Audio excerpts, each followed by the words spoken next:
Living longer, living healthier, living better than ever before. Welcome to Mountain Pacific's Healthy Living for Life, a weekly series that gives you the information, education, and expert insight you need to become an active participant in today's ever-changing healthcare climate. Here now is today's program host.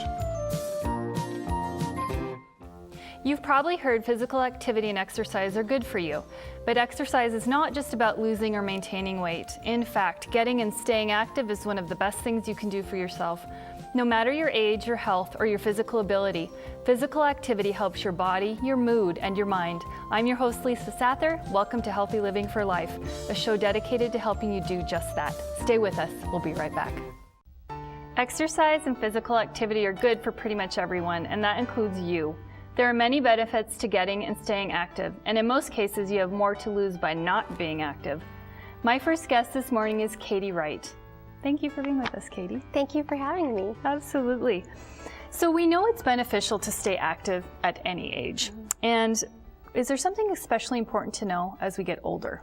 Well, as we get older, we can start to lose our strength and stamina that we enjoyed when we were younger. The good news is that physical activity can help to reduce that and slow that process down. So that's why we really want to stay active, especially as we get older. Great. So are there some other benefits of physical activity as we get older? Certainly, there are many benefits of physical activity as we get older.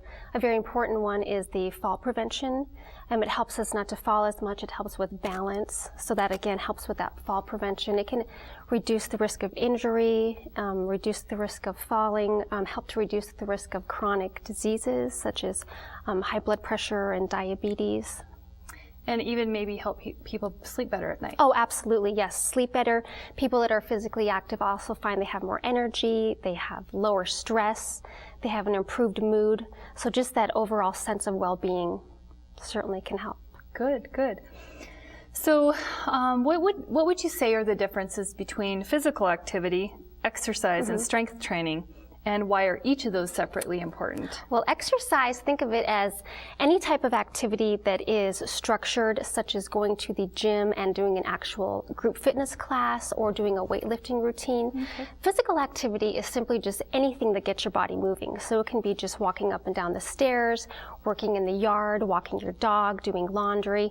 Both of those have the same benefits, that they really help to increase your endurance, your strength, your overall health of your heart, your lungs. Weight training is just anything that gets the muscles stronger. So lifting weights, and again, that really helps again with the lower body strength training, with that fall prevention that we've talked about, and balance. It helps with everyday activities.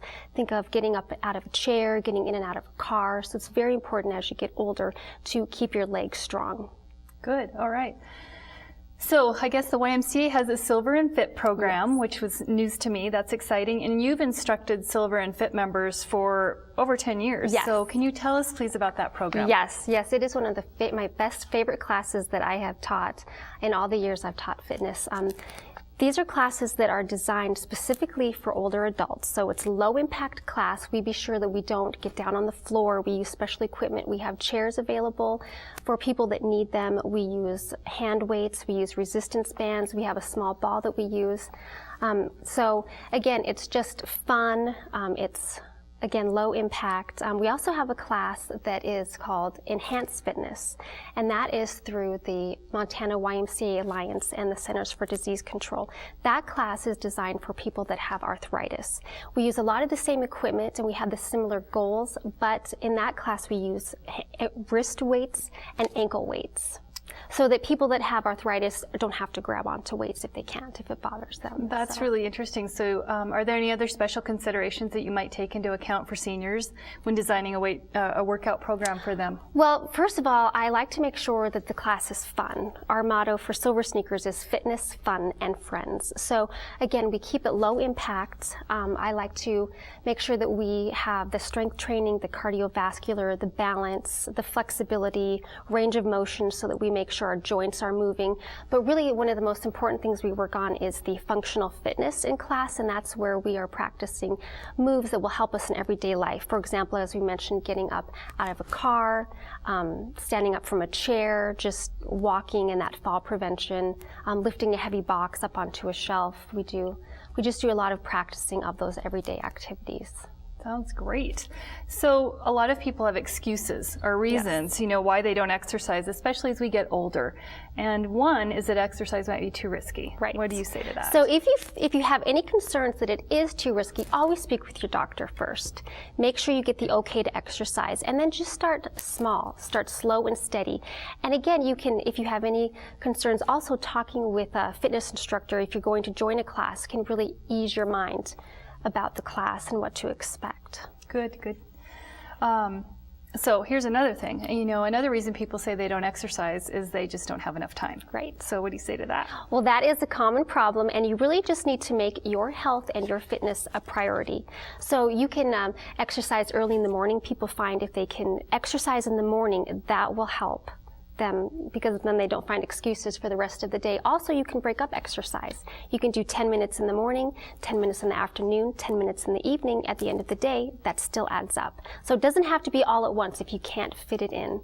That's great. All at once. Great Yes. advice. Yes.